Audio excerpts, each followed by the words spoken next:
News में आपका स्वागत है और मैं हूं आपके साथ मोहम्मद कमर खान। मुख्यमंत्री विष्णुदेव साय की अध्यक्षता में मंगलवार को विधानसभा स्थित समिति कक्ष में कैबिनेट की महत्वपूर्ण बैठक संपन्न हुई। इस बैठक में धर्मांतरण रोकने के लिए बनाए गए कानून को मंजूरी दी गई। इसको विधानसभा के मौजूदा सत्र में पारित किया जाएगा। इस नए कानून के तहत धर्म बदलने के लिए किसी भी व्यक्ति को निर्धारित प्रक्रिया का पालन करना होगा। छत्तीसगढ़ की विष्णुदेव साय सरकार ने राज्य की सांस्कृतिक अस्मिता और धार्मिक स्वतंत्रता की रक्षा के लिए छत्तीसगढ़ धर्म स्वतंत्र विधेयक 2026 के कठोर प्रारूप को अपनी हरी झंडी दे दी है।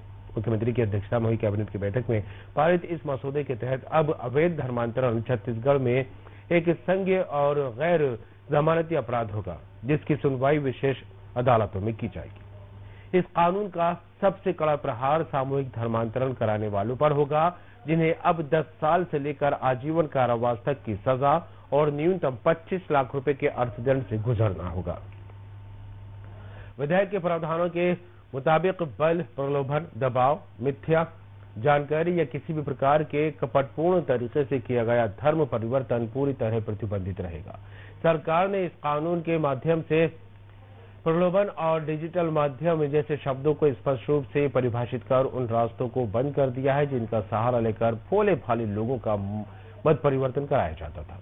विशेष बात यह है कि पैतृक धर्म में वापसी यानी अपनी जड़ों की ओर लौटने को इस विधेयक के दायरे से बाहर रखा गया है, जिसे धर्मांतरण की श्रेणी में नहीं माना जाएगा। सजा की कठोरता को अपराध की संवेदनशीलता के आधार पर वर्गीकृत किया गया है। अगर पीड़ित व्यक्ति नाबालिग, महिला या अनुसूचित जाति यानी कि एससी, अनुसूचित जनजाति यानी कि एसटी या अन्य पिछड़ा वर्ग यानी ओबीसी से संबंधित है तो दोषियों के लिए 10 से 20 साल तक के कारावास और कम से कम 10 लाख रुपए के जुर्माने का प्रावधान है। वहीं सामान्य अवैध धर्मांतरण के मामले में भी 7 से 10 साल की जेल और 5 लाख रुपए तक का जुर्माना तय किया गया है। ये कठोरता स्पष्ट करती है कि सरकार अवैध मत परिवर्तन के प्रति जीरो टॉलरेंस की नीति पर चल रही है। प्रक्रियात्मक पारदर्शिता सुनिश्चित करने के लिए विधेयक में अनिवार्य सूचना का प्रावधान जोड़ा गया है। अब अगर कोई व्यक्ति अपनी स्वेच्छा से धर्म परिवर्तन करना चाहता है तो उसे निर्धारित प्रक्रिया के तहत जिला मजिस्ट्रेट या सक्षम प्राधिकारी को पूर्व में लिखित सूचना देनी होगी। इस सूचना को सार्वजनिक रूप से प्रदर्शित किया जाएगा ताकि किसी भी प्रकार की आपत्ति होने पर 30 दिन के अंदर उसकी विधिवत जांच की जा सके। प्रशासन का तर्क है कि इससे धर्म परिवर्तन की प्रक्रिया कानूनी पारदर्शी बनेगी, जिससे भविष्य में विवादों की गुंजाइश खत्म होगी।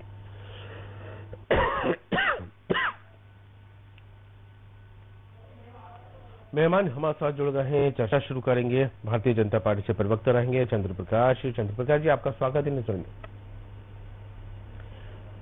और कांग्रेस प्रवक्ता हमारे साथ जुड़ रही हैं रिंकी पांडे। रिंकी जी, आपका भी स्वागत है। और विनय पांडे हमारे साथ जुड़ गए हैं, जो कि वरिष्ठ पत्रकार हैं। विनय जी, आपका भी बहुत बहुत स्वागत है। धन्यवाद जी। चंद्र प्रकाश पांडे, आपको मेरी आवाज मिल रही है? जी चंद्र प्रकाश जी, आवाज मिल रही है आपको मेरी? जी नमस्कार। जी नमस्कार। चंद्र प्रकाश जी, क्या कहेंगे छत्तीसगढ़ के विकास को लेकर समय समय पर जिस तरह से फैसले लिए जा रहे हैं, खास करके कैबिनेट में बड़ा फैसला धर्मांतरण को लेकर लिया गया है, इसको लेकर चर्चाएं तो बहुत हैं, लेकिन जिस तरह से विधेयक लाने की बात हो रही है, हालांकि कैबिनेट में मंजूरी मिल गई है, यहाँ पर मुहर लगती दिखाई दे रही है, किस तरह देखें?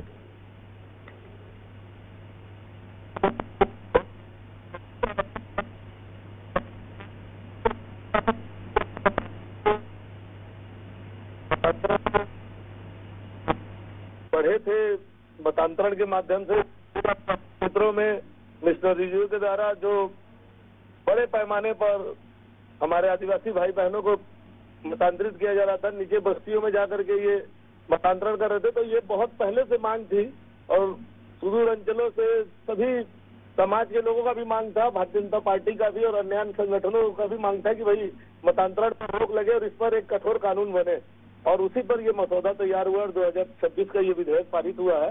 और इसका विष्णुदेव साय जी की सरकार को, सुशासन की सरकार को जो ये महत्वपूर्ण निर्णय हुआ है, इसका सबको स्वागत करना चाहिए।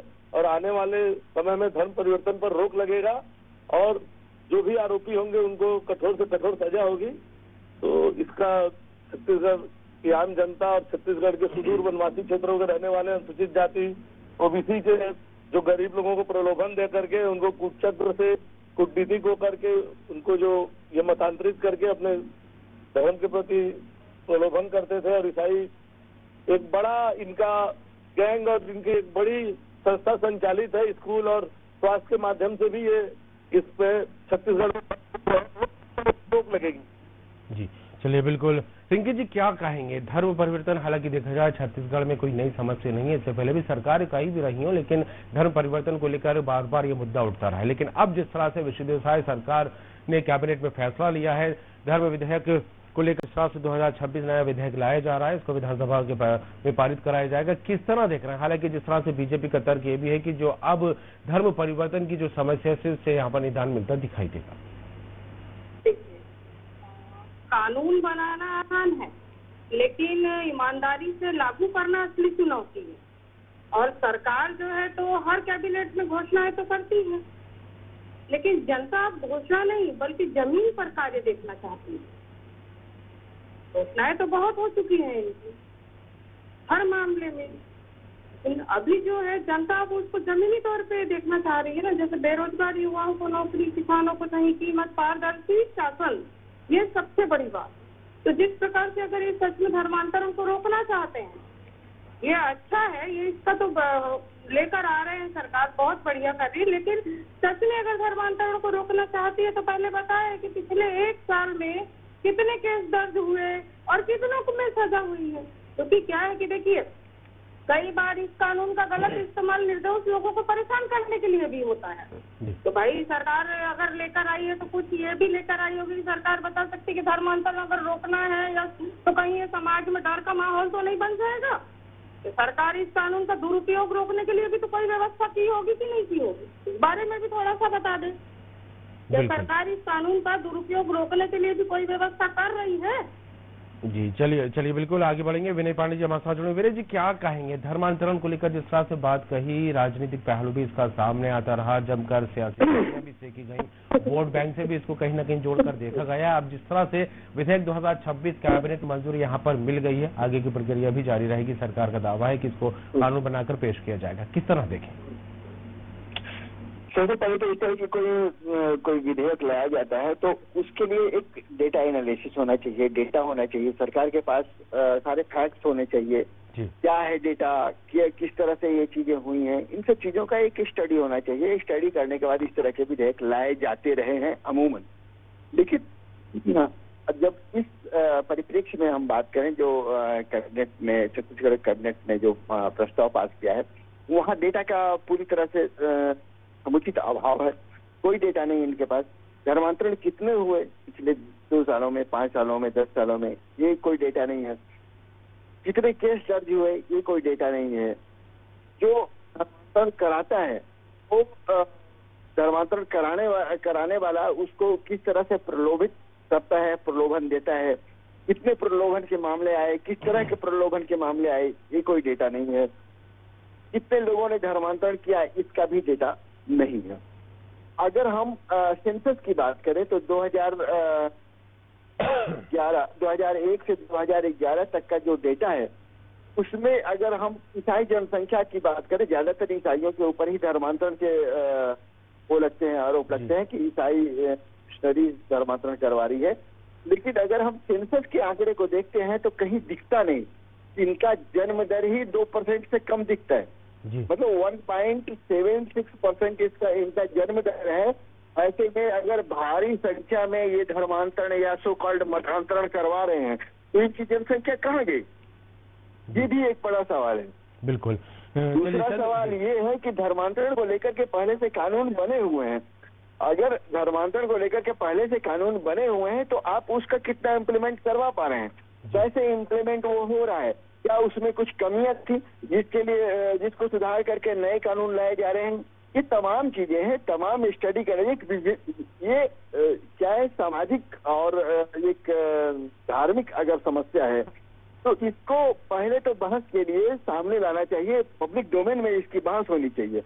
तब इस तरह के कोई विधेयक लाया जाना चाहिए और इस तरह की चीजें होनी चाहिए। चलिए बिल्कुल चंद्र तो प्रकाश जी, क्या डेटा नहीं है, तब जब आपके पास कोई डेटा नहीं है, जब आपके पास कोई इस तरह से मजबूत और सक्षम कोई आपके पास चलिए बिल्कुल चंद्र प्रकाश जी, क्या कहेंगे जब इस तरह के कदम सरकार की तरफ से उठाया जाता है तो सवाल यही निकल रहा है कि किन आंकड़ों के बेस पर इतना बड़ा डिसीजन लिया गया है, किन तथ्यों के आधार पर जो है इस तरह की निर्णय लेने की नौबत यहाँ पर आती दिखाई दे रही है। पहले से ही धर्मांतरण को लेकर बात करें तो कानून है, उनका कितना क्रियान्वयन सही तरीके से हो रहा है, और ऐसे में देखा जाए तो आखिर इस नए विधेयक की जरूरत छत्तीसगढ़ में क्यों महसूस की जा रही है, बड़ा सवाल है। क्या कहेंगे चंद्र प्रकाश जी?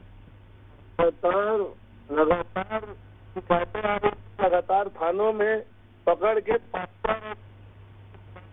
मिशनरीज के जो माध्यम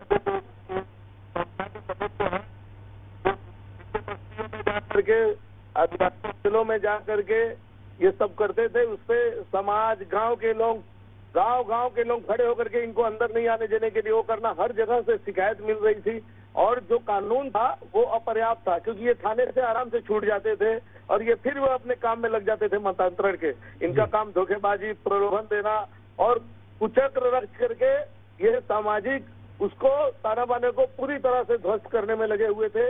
ईसाई मिशनरीज का काम, ईसाई जिस उद्देश्य के लिए आते थे तो लगता था कि वो लोगों के बीच में उनका दुख दर्द तो समझने आ रहे हैं, लेकिन ये सरकार को समझने में बहुत समय लगा। लेकिन सरकार इस चीज को समझी और आज समाज के लोग भी जो जागरूक हुए हैं वो हर क्षेत्र में समझे कि ये जो नीचे तरफ मतांतरण का जो कार्य स्वास्थ्य और शिक्षा के माध्यम से भी जो धर्मांतरण करने का काम ये लोग कर रहे थे, उस पर हर थानों में हर जगह शिकायत पहुंच रही थी, लेकिन ये छूट जाते थे।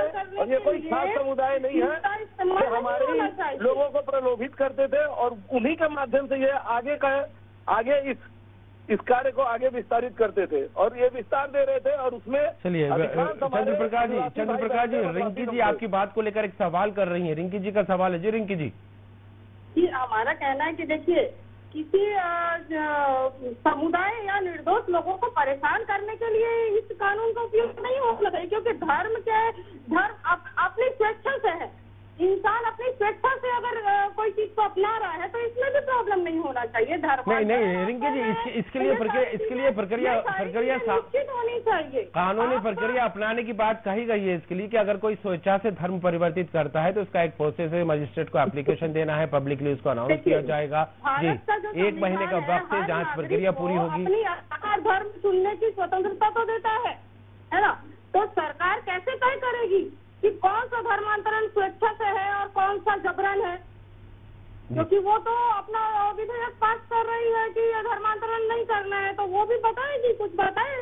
चलिए चंद्र प्रकाश जी, क्या जवाब देंगे इस बात को लेकर, क्योंकि आंकड़ों की बात यहाँ पर हो रही है, खाका तैयार करने की बात यहाँ पर हो रही है। इन संस्थाओं को संरक्षित करने का काम करती रही है।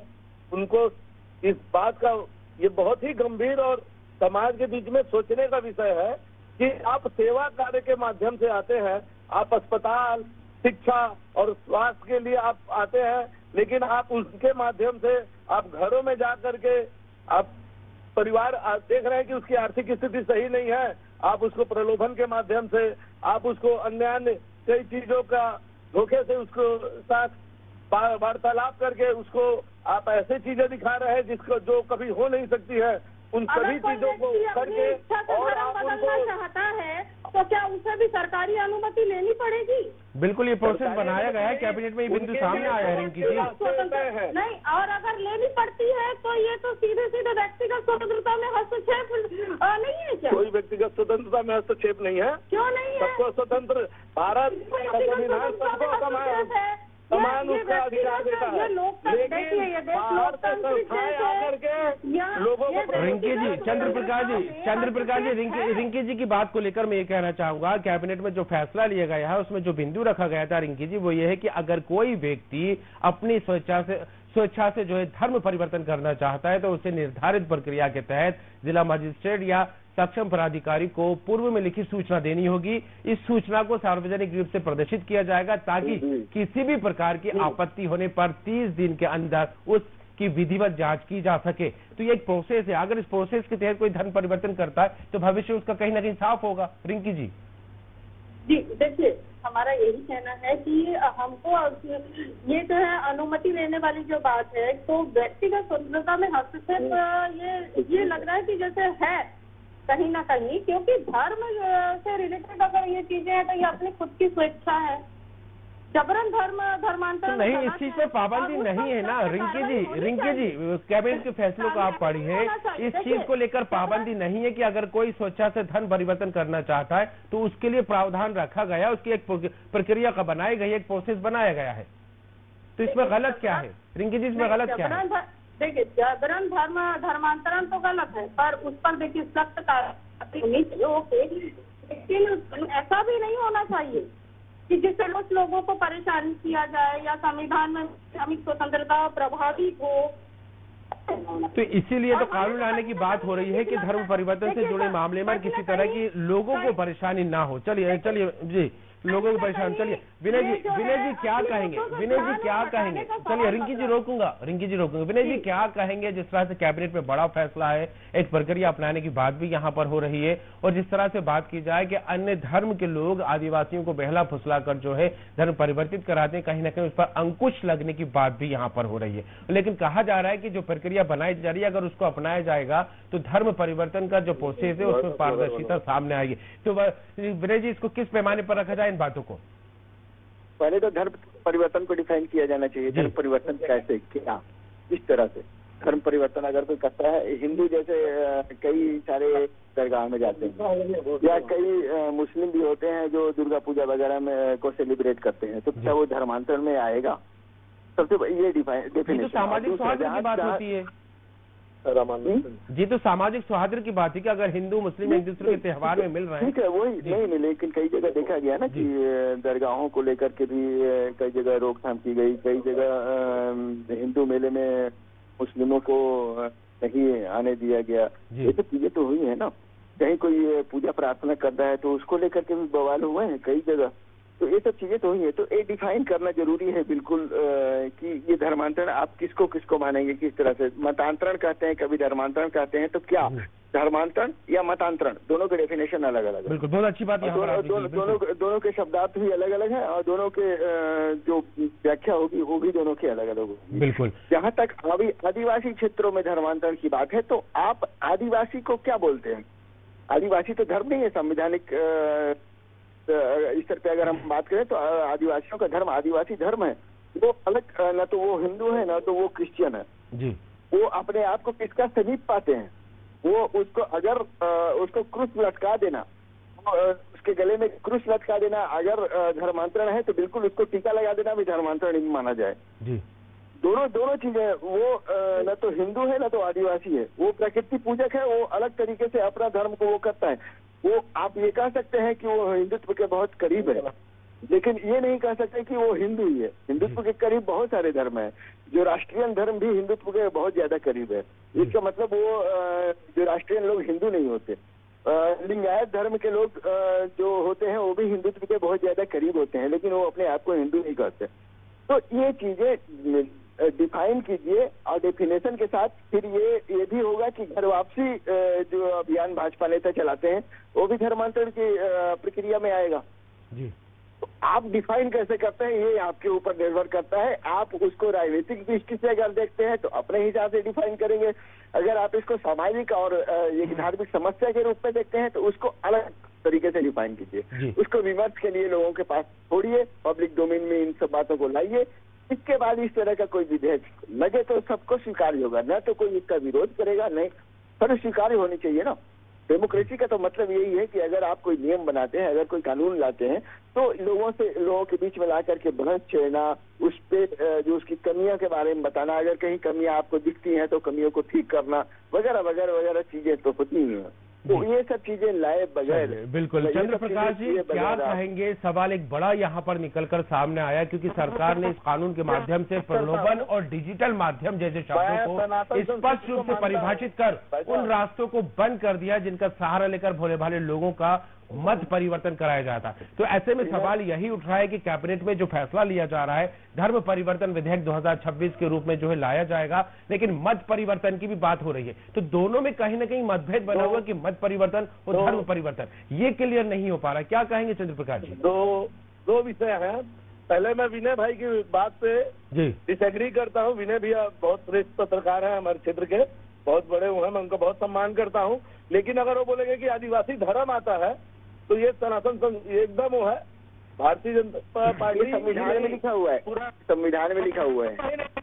आप संविधान की किसी भी कहीं से भी बता दीजिएगा, कहीं पर भी नहीं हुआ है। संविधान में ये बात है, मूल उसमें क्या लिखा हुआ है सबको मालूम है, लेकिन संविधान में ये कहीं नहीं लिखा हुआ है कि आदिवासी क्या। आदिवासी, मूल आदिवासी जो होता है वो हिंदू है, और उसको बरगला करके, उसको फुसला करके, उसको प्रलोभन दे करके, उसको कई प्रकार के ऐसी चीजें बता करके कि हम आपको कहाँ पहुंचा देंगे, उनके लिए उनको दुष्प्रचारित करके, हमारे धर्म का दुष्प्रचार करके, अपने धर्म को सर्वश्रेष्ठ बताने के क्रम में। लेकिन चंद्र प्रकाश जी, एक सवाल ये भी निकल कर सामने आता है। चंद्र प्रकाश जी मेरी बात सुनिएगा। एक सवाल ये भी निकल कर सामने आता है, जब धर्म परिवर्तन का मामला निकल कर सामने आता है तो हिंदूवादी संगठन पहले जाग जाते, प्रशासन और शासन तक तो बातें नहीं पहुंच पाती। ये कहाँ तक सही है? हिंदूवादी संगठन तभी जाते हैं जब फोन आता है। जैसे हमारा अगर एक समाज का एक क्षेत्र में काम हो रहा है, वनवासी कल्याण आश्रम का जसपुर में, इन्होंने वहाँ पर बहुत बड़ा क्षेत्र, तो वहाँ पहले केवल आदिवासी रहते थे, उस पूरे क्षेत्र को इन्होंने पूरा समाज समीकरण को इन्होंने ध्वस्त कर दिया, और वो पूरा क्षेत्र अब ईसाई बहुल क्षेत्र हो गया। और वहाँ पर ये ईसाई मिशनरीज बाहर से आकर के लोगों को प्रलोभित करके, आप कुनकुरी से लेकर के जसपुर क्षेत्र में चले जाइए, आप बस्तर के सुदूर में चले जाइए, आप सरगुजा के सुदूर में चले जाइए, और अब तो ये इंटरनल मोहल्लों के अंदर घुस करके साजिशन, ये डेमोग्राफी का चेंज करने के लिए ये बहुत बड़ी भारत के साथ साजिश रची जा रही है। चलिए रिंकी जी, नहीं अभी आपके पास कोई आंकड़े भी है, बताइए कितने मामले में कार्रवाई हुई है, कितनों को आपने सजा दिलाई है? आप 2.5 साल से आपकी सरकार है ना? सुनिए, 2.5 साल से आपकी सरकार है, तो थोड़ा सा बताइए कि कितने आंकड़े हैं आपके पास? जबरन धर्मांतरण की जो बात आप कर रहे हैं, चलिए आपकी बात मान रही हूँ कि आप जबरन धर्मांतरण की बात कह रहे हैं, तो कोई आंकड़े आपके पास है कितनों में आपने कार्रवाई की और कितनों को सजा मिली है? कि कहीं ऐसा तो नहीं कि असली मुद्दों से ध्यान भटकाने के लिए आप ये कर रहे हैं? प्रदेश में बेरोजगारी, महंगाई, किसानों की समस्या, इन सब पर तो आप लोग ध्यान नहीं देते हैं। सरकार को इन पर भी तो ध्यान देना चाहिए कि सिर्फ। चलिए रिंकी जी आपका कहना है कि भारतीय जनता पार्टी दावे और वादे करती है, कानून लाती है, लेकिन जमीनी स्तर पर देखा जाए तो अमली जामा नहीं पहनाया जाता। 2.5 साल का वक्त बीजेपी सरकार को हुआ, इससे पहले 5 साल आपकी सरकार रही। धर्मांतरण रोकने के लिए क्या कदम उठाए गए भूपेश बघेल सरकार ने? कोई किसी प्रकार का धर्मांतरण हमारे टाइम पे इस टाइप हम लोग एकता पर हमने किसानों के लिए काम किए। इन लोग ऐसे सिर्फ चमड़ा करके जुमलेबाजी नहीं किए। इन लोग जिस टाइम पे अभी इतने सारे मुद्दे हैं, देखिए प्रदेश में कितनी, तो आपकी सरकार में धर्म परिवर्तन के मामले नहीं आए? नहीं, कितनी सारी समस्याएं, उन सारी समस्याओं पे ध्यान नहीं दे रही है। चंद्र प्रकाश जी क्या कहेंगे? कांग्रेस सरकार में धर्म परिवर्तन नहीं था, बीजेपी सरकार में हो रहा है। चंद्र प्रकाश जी बड़ी बात है ये। चंद्र प्रकाश जी क्या कहेंगे? कोई डाटा नहीं इनके पास। चंद्र प्रकाश जी, कांग्रेस सरकार में धर्म परिवर्तन नहीं, बीजेपी सरकार में हो रहा है, क्या कहेंगे? लगता है संपर्क टूट गया। चंद्र प्रकाश जी, रिंकी पांडे जी और विनय पांडे जी, आप हमारे साथ जुड़े, इसके लिए बहुत बहुत शुक्रिया। तो कैबिनेट में छत्तीसगढ़ कर्मचारी चयन मंडल के को भी मंजूरी दी गई है, अन्य ये जो है प्रस्तावों को भी यहाँ पर मुहर लगती दिखाई दी है। राजीव मितान क्लब के लिए लगाए जाने वाला 12% अतिरिक्त उपकर भी खत्म यहाँ पर कर दिए गए। रजिस्ट्री सस्ती होने की बात भी यहाँ पर कही जा रही है। लेकिन कैबिनेट से जो बड़ी बात निकलकर सामने है वो ये रही कि धर्मांतरण को लेकर एक सख्त कानून लाने की बात हो रही है, जिसके चलते अगर इस तरह के मामले सामने आते हैं तो आजीवन कारावास के साथ ही 25 लाख रुपए तक का जुर्माना होने की बात यहां पर हो रही है। बस्तर से लेकर सरगुजा तक के संवेदनशील क्षेत्रों में लंबे समय से उठ रही मांगों को देखते हुए राज्य सरकार का ये कदम प्रदेश के कानून व्यवस्था और सामाजिक ताने बाने को सुरक्षित रखने की दिशा में एक मास्टर स्ट्रोक माना जाएगा। इस बात को लेकर चर्चाएं हो रही हैं। आगामी विधानसभा सत्र में इस विधेयक को पटल पर रखे जाने की संभावना है, जो राज्य के न्यायिक इतिहास में एक नया अध्याय लिखेगा। फिलहाल देखने वाली बात होगी कि धर्मांतरण को लेकर जो राज्य सरकार कानून लाने की बात कह रही है, इसको लेकर आगामी दिनों में किस तरह का सियासी रंग छत्तीसगढ़ में देखने को मिलता है। चर्चा में इतना ही, देखते रहिए न्यूज़ वर्ल्ड।